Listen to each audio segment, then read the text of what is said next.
A day on a farm and beautiful day pa jud. Mag-harvest day mi karon guys, nagdala mig bucket, dapat papuno na para di milugi. Naaday mi diri karon kay sa farm ni Lester. Da close ha. Na mag-strawberry picking mi karon guys. Look at that. Beautiful, beautiful, beautiful. Ako mama na ning kamot siya. Nya nikuha na siya. Ako dili na nato space kasaban jud ta. Go, go, go. Dito pa ato ang space atong area. So anak ko maning kamot mo ha. Oh, naningkamot pati akong anak. Kaon gayon siya. Diyos ko. Pwede hugas. Okay na na. Healthy living. Organic bitaw no. Kaon taman. Kaya na. Mahal baya na. Ay, sipa siya panudlog. Ipunit lang dyan sa siyang papa. Kaya di siya maglakaw. Anak ko, nakaon pa na ma. Pwede na akong convince niya. Kilabay niya. Magdato. Na ako mahal na. Ako gikapoy ang farmer. Naunsan na.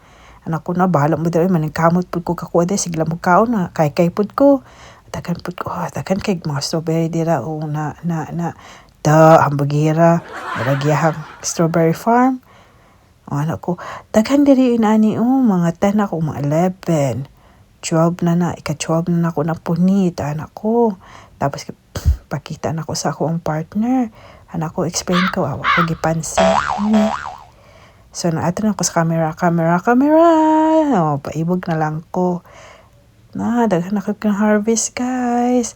O ako mamasang lipaya. Marag Miss Universe, kaway-kaway. Thanks for watching.